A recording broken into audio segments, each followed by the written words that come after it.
Welcome. आज के lecture में हम कूलिंग बाय एडियाबैटिक डीमैग्नेटाइजेशन पर चर्चा करेंगे। रुद्रोष्म विचुंबकन द्वारा शीतलन, cooling by adiabatic demagnetization. Joule Thomson प्रभाव द्वारा 0.82 केल्विन ताप प्राप्त किया जा सकता है। इस ताप पर सभी गैसें जैसे ऑक्सीजन, हाइड्रोजन, हीलियम आदि द्रवित हो जाती है, उनको लिक्विफाई किया जा सकता है, परंतु इस प्रभाव द्वारा इससे कम ताप प्राप्त नहीं कर सकते हैं। डिबाई और गाउक ने स्वतंत्र रूप से यह प्रदर्शित किया कि पैरामैग्नेटिक पदार्थों के एडियाबैटिक डीमैग्नेटाइजेशन रुद्रोष्म विचुंबकन द्वारा 0.82 केल्विन से भी कम ताप प्राप्त किया जा सकता है। जब किसी पैरामैग्नेटिक पदार्थ को चुंबकित करते हैं तो उसके परमाणुओं या अणुओं के संरेखण अलाइनमेंट के कारण लवण के ताप में वृद्धि होती है, परंतु जब उसी ताप को एडियाबैटिकली विचुंबकित करते हैं तो उसके ताप में कमी आती है। इस प्रभाव को मैग्नेटो कैलोरिक इफेक्ट, चुंबक ऊष्मीय प्रभाव कहते हैं।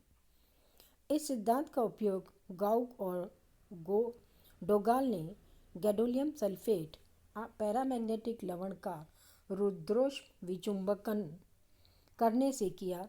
इसके द्वारा 0.25 केल्विन तक ताप प्राप्त किया जा सकता है।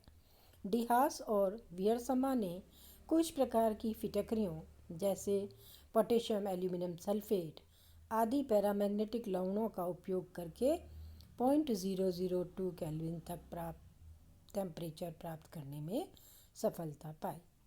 अब परमाणुओं के नाभिक को शक्तिशाली चुंबकीय क्षेत्र द्वारा चुंबकित करके तथा एडियाबैटिकली डीमैग्नेटाइजेशन करके 10⁻⁻⁶ के ताप प्राप्त कर लिया गया है।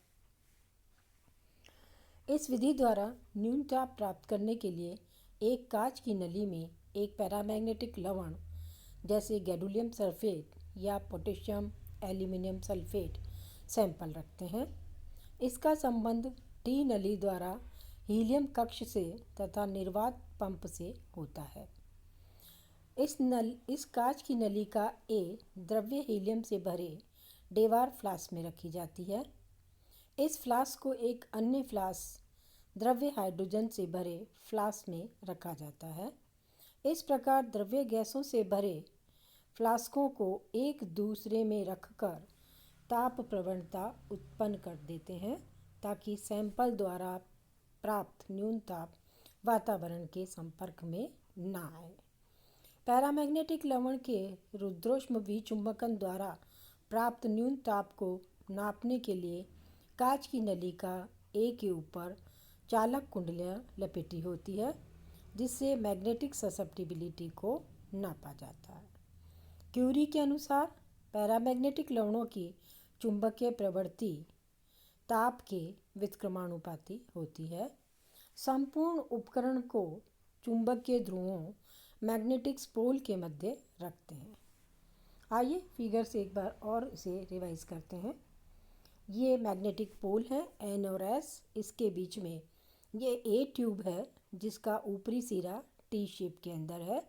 इसके एक सिरे का संबंध हीलियम कक्ष से तथा दूसरे सिरे का संबंध निर्वात पंप से होता है। ए ट्यूब के अंदर पैरामैग्नेटिक सैंपल रखा हुआ है। इस ट्यूब को दो डेवार फ्लास्क D1 और D2 के मध्य रखा जाता है। D1 फ्लास्क के अंदर द्रव्य हीलियम भरी जाती है और D2 फ्लास्क के अंदर जो है द्रव्य हाइड्रोजन भरा जाता है। इन दोनों को भरने से टेम्परेचर का जो ताप है, टेम्परेचर ग्रेडियंट की वजह से सैंपल का ताप वातावरण के संपर्क में नहीं आता है। इस सैंपल के ट्यूब के ऊपर ताप मापक कुंडली लगी रहती है, जिससे मैग्नेटिक ससेप्टिबिलिटी को नापा जाता है।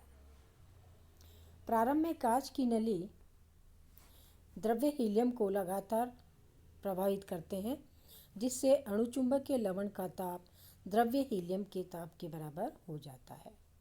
जब लवण को शक्तिशाली चुंबकीय ध्रुवों के मध्य चुंबकित करते हैं तो चुंबकन के फलस्वरूप सैंपल ताप में वृद्धि हो जाती है।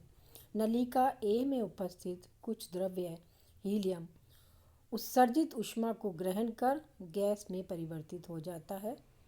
निर्वात पंप के द्वारा लिक्विड हीलियम और द्रव्य दोनों को बाहर निकालकर नली ए में निर्वात उत्पन्न कर दिया जाता है। इस प्रकार चुंबकन की स्थिति में लवण कुछ समय पश्चात द्रव्य हीलियम के साथ तापीय संतुलन में थर्मल इक्विलिब्रियम में आ जाता है। अब अचानक चुंबकीय क्षेत्र का मान शून्य कर अणु चुंबकीय लवण का रुद्रोष्म विचुंबकन किया जाता है, जिससे लवण का ताप और भी कम हो जाता है। इस विधि के द्वारा अत्यधिक न्यून ताप 10³ केल्विन तक प्राप्त किया जा सकता है। नेक्स्ट टाइम हम इस रुद्रोष्म विचुंबकन की ऊष्मागतिकी क्या है उसके पीछे उसका अध्ययन करेंगे और फॉर्मूला डिराइव करेंगे। धन्यवाद।